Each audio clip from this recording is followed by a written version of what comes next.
Hi Frank, how are Hi, you? Moose. Yeah, good, thanks. You were close to Liverpool last year in the Super Cup home, where won the free kick from Trent Alexander-Arnold, won the game, and in that very crazy game at the end of the season at Anfield. How much closer do you think you're going to be this season, albeit, as you've just said, you haven't had much of a pre-season, from what you saw at Brighton? I wouldn't relate it to Brighton, Moose. I think that the positive of Brighton was that we showed a real resilience and an organisation about us, and we won a game against a very difficult opposition that I think were ahead of us in fitness levels. So there were a lot of things I know we can improve on from Brighton. I'm very aware of that, and the players will feel that. And some of them afterwards felt like they were striving for fitness because of lack of games and training time. So I think there's a long way to go before we start to compare where we were last year, where we are this year, particularly with a team like Liverpool. They were the outstanding team last year. We competed in every game. You missed out the FA Cup game there where we won against them, but against Liverpool, they're always going to give you a really tough match. They're there where they are for a reason last season. So we'll have to push the limits to try and close that gap. That's the challenge that's in front of us. So is Liverpool an early chance, a very early chance for you to make a statement, or you, Chelsea, to make a statement? I don't feel like it's the game of making a statement. I think it's second game into the season. We had one win, which was a hard-fought win at Brighton, in a game where we were probably in pre-season zone in terms of our fitness because of the situation of how we haven't had players or quarantines or international breaks. So now we take on what were the best team in the country last season, and it's a nice challenge for us to go head-to-head with them. I think we played pretty well head-to-head with them last year. Maybe not always getting the right result we felt we deserved. So it's a challenge for us to try and get 3 points. It's simple as that against a very good opposition. And how big a challenge is it for you to try and get the balance right in your side, given now all the assets that you have at your disposal?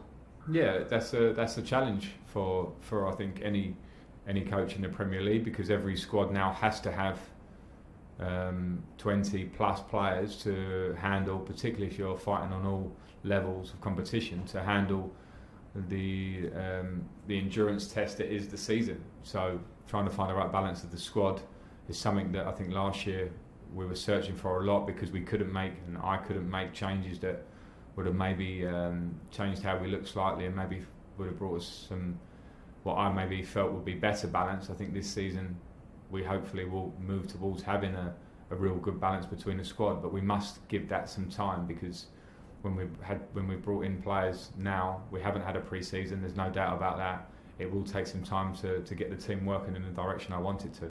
Hi Frank, thanks for your time.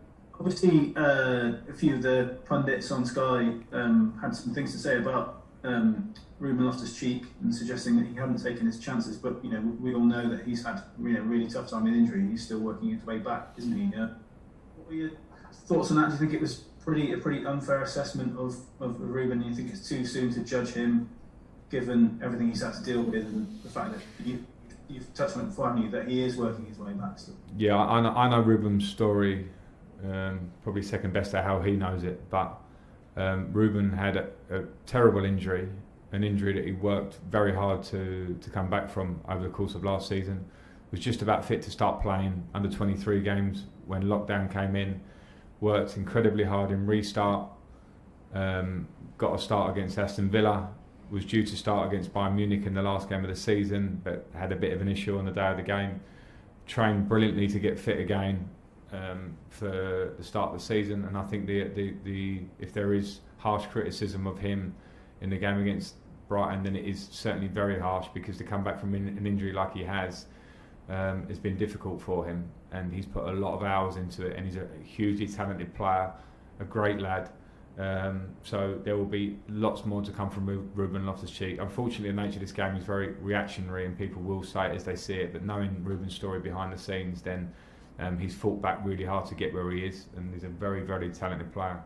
Hi Frank. Timo Werner and Kai Havertz both did interviews this week, and both suggested it's important for them to find the right positions in the team. Do you feel they're in the right positions at the moment, or will that be a matter of seeing how they go?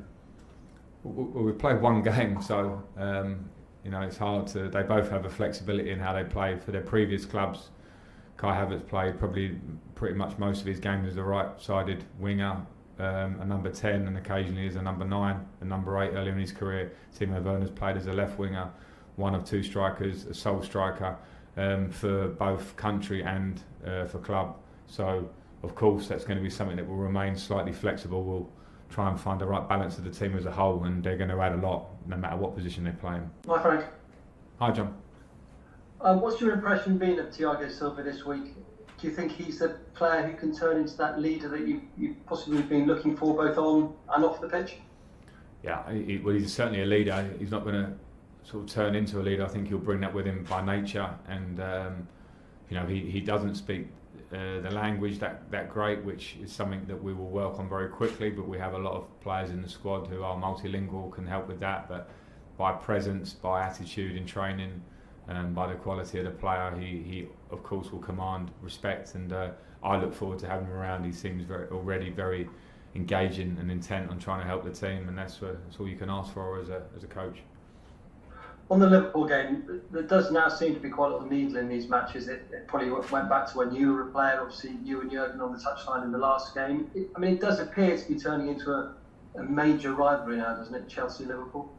I don't know, it depends how much you want to make of it. I think if you're 2 teams that are pushing and driving and trying to be successful, we had it in our years probably where I was a player here. Chelsea were competing to win the leagues, Liverpool not so much. In the Champions League we drew each other a lot, and those games are ultra competitive, and they were all very difficult for us always. In the modern day terms, it looks slightly different because of the last few years where Liverpool have been fighting at the top of the league, and last year they win it. So competition like that, where we're now in a position where we're trying to improve and trying to close that gap, means that we're both squads, both coaches, both clubs and fan bases, etc., that are very driven to try and win, and that's what the Premier League is all about. Jurgen Klopp today has played down that there's any animosity between you and him. Says he only sees you a couple of times a year, and he's sure you're a really nice bloke. It does seem to be that people are making the most of this little clash you had on the sidelines last season. Yeah, I suppose they are. That's probably the nature of the world that we live in. There's a lot of airtime for you on TalkSport to have to fill with these sort of rivalries, so I understand that sometimes that they can be scrutinised in every possible way. I just reiterate what Jurgen Klopp said from his part. I've got a huge amount of respect for him as a manager. I always have done. What he's done in Liverpool in the course of time that he's been there has been incredible, and that's him. That's on him as the focal point of the club and the individual talent they have in that squad that they've brought in.